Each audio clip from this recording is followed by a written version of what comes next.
Captain Marcus Reed stared through the viewport at the massive alien vessel that dwarfed his diplomatic shuttle. The Vrex, as they called themselves, were notorious throughout the galaxy as fearsome warriors who had conquered 17 star systems. Humanity's first contact with them had been only 6 months ago, and already the galactic community held its collective breath, expecting Earth to become conquest number 18. Instead, Marcus had been sent to negotiate. "Sir, we're receiving docking authorization," Lieutenant Davis announced from the pilot's seat. Her fingers danced over the control panel, guiding their small craft toward the Vrex mothership's open maw. "Remember the briefing," Marcus told his 4-person team. "No sudden movements, no showing teeth, and for the love of all that's holy, don't mention their height." The Vrex stood nearly 3 meters tall, with muscular bodies covered in scales that shifted from deep crimson to midnight blue depending on their mood. Their 4 eyes could see across multiple spectrums, and the razor-sharp claws that tipped each of their 6 limbs could tear through titanium alloy. They were apex predators, in every sense of the word. As the airlock cycled and the door hissed open, Marcus fought to control his racing heartbeat. The Vrex commander, Trag, waited on the other side, flanked by guards whose armor bristled with weapons that human science barely understood. "Welcome aboard the Fang of Dominion Asterisk," Trag rumbled, voice like distant thunder. "You will follow me to the negotiation chamber." The human delegation was led through corridors filled with trophies, remnants of species who had resisted Vrex expansion. Marcus noted, with a chill, that many of the displays featured skeletal remains. The negotiation chamber turned out to be a vast dining hall. A long table stretched across its center, laden with foods both familiar and utterly alien. Among the Vrex, Trag explained, gesturing for the humans to sit. All important discussions occurred during the sharing of sustenance. "It is our way." Marcus nodded, remembering the briefing. "We share this custom, Commander. On Earth, we call it breaking bread, though I see you've provided actual bread alongside your own delicacies." Something that might have been surprise flickered across Trag's 4 eyes. "Our intelligence indicated your species enjoys ritual consumption of fermented plant matter and cooked animal tissue. We have attempted to replicate some of your preferences." "That's thoughtful," Marcus replied, eyeing what appeared to be steak beside something that pulsated with an internal light. "May I ask what that is?" He pointed to the alien dish. "Heart of the Krell beast," Trag answered, slicing into the glowing organ with one claw, still beating when prepared. "A delicacy." The human delegation exchanged nervous glances. In return, Trag continued, "We would sample your Earth cuisine." Marcus gestured to the containers his team had brought. "We've brought several traditional dishes. This is lasagna, a layered pasta with cheese and tomato sauce." Trag's head tilted. "You not bring the beating hearts of your enemies?" An uncomfortable silence fell over the table. Then Lieutenant Davis laughed. She immediately covered her mouth, but it was too late. The Vrex guards tensed, claws extending.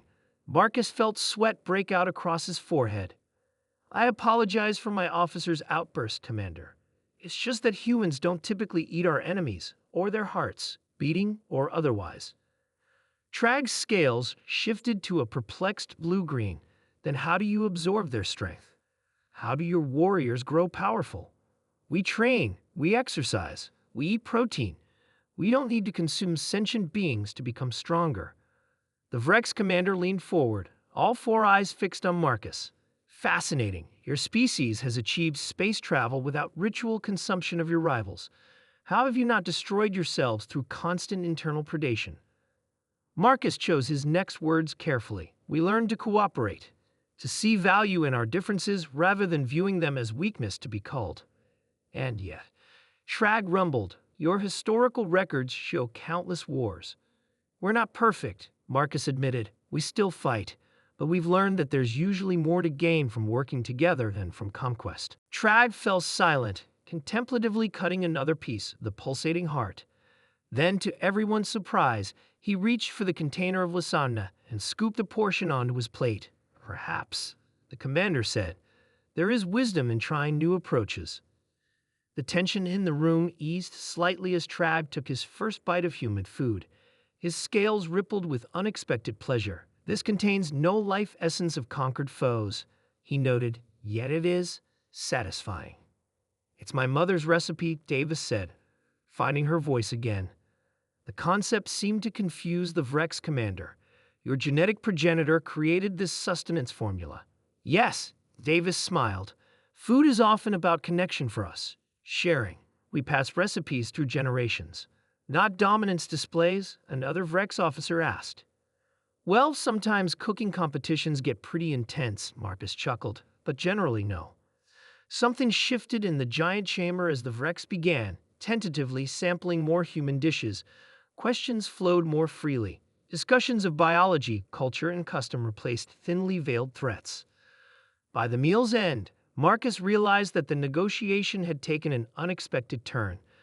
The Vrex, for all their fearsome appearance in history, were genuinely curious about a species that didn't follow the predator-prey paradigm they considered universal. As they prepared to depart, Trag approached Marcus privately. Captain Reed, I have decided that humans warrant further study before any considerations of territorial adjustments. It wasn't a peace treaty, but it wasn't an invasion either. We would welcome cultural exchange, Marcus replied carefully. Perhaps another dinner? Trag's scales shifted to a color Marcus hadn't seen before. Yes. Next time, I shall attempt to consume this chocolate cake, Lieutenant Davis described. As their shuttle departed the Vrex mothership, Marcus allowed himself to relax for the first time in hours. So, Davis said from her station, looks like humanity might survive because the galaxy's most feared conquerors enjoyed my mom's lasagna recipe. Marcus laughed. First contact history is filled with stranger turning points. At least, we know one thing now. What's that, sir? The way to a Vrex's heart isn't through combat prowess. It's through their stomach, just like humans.